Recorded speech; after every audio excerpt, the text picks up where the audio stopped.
भारतीय प्रधानमंत्री मोदी के नए बजट से 6 मुख्य बातें।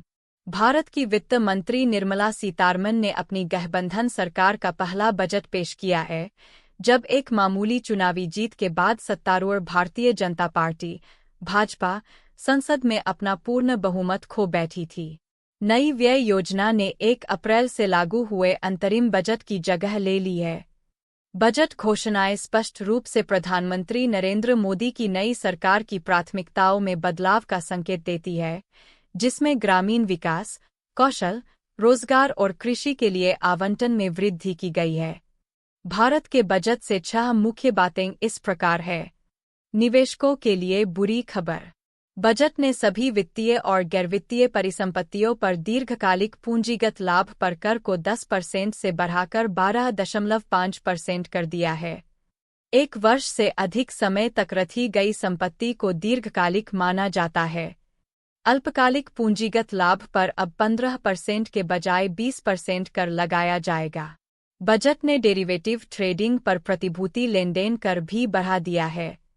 यह व्यापक रूप से अपेक्षित था, क्योंकि एक दिन पहले जारी आर्थिक सर्वेक्षण ने भारतीय इक्विटी बाजारों में बढ़ती अटकलों और खुदरा निवेशकों की बढ़ती भागीदारी के बारे में खतरे के संकेत दिए थे। $24 बिलियन की रोजगार योजना। श्रीमती सीतारमण ने भारत की पुरानी रोजगार चुनौती को दूर करने के लिए 3 नई योजनाओं की घोषणा की है, जिससे सरकार को अगले 5 वर्षों में $2 ट्रिलियन $24 बिलियन 18.5 बिलियन का खर्च आएगा। औपचारिक क्षेत्र में पहली बार नौकरी करने वालों को उनके पहले महीने के वेतन के अलावा उनके मासिक वेतन या अधिकतम ₹15,000 के बराबर प्रत्यक्ष नकद हस्तांतरण प्राप्त होगा। इसके अतिरिक्त विनिर्माण क्षेत्र में नौकरियों को बढ़ावा देने के लिए 2 और कार्यक्रमों की घोषणा की गई है, जिसके माध्यम से सरकार कर्मचारियों और नियोक्ताओं दोनों को रोजगार से जुड़े प्रोत्साहन प्रदान करेगी।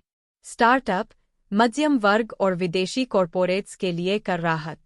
देश के उभरते स्टार्टअप इकोसिस्टम में खुशी की बात होगी, क्योंकि निजी कंपनियों द्वारा जुटाई गई पूंजी पर लगाया जाने वाला एंजल टैक्स अब समाप्त हो गया है। व्यक्तिगत आयकर में भी मामूली बदलाव की घोषणा की गई, जिससे नई कर व्यवस्था को अपनाने वाले लोगों को $17,500 $209 £162 तक की बचत होने की उम्मीद है। निवेश को बढ़ावा देने के लिए विदेशी कंपनियों पर कॉरपोरेट टैक्स को भी 40% से घटाकर 35% कर दिया गया है।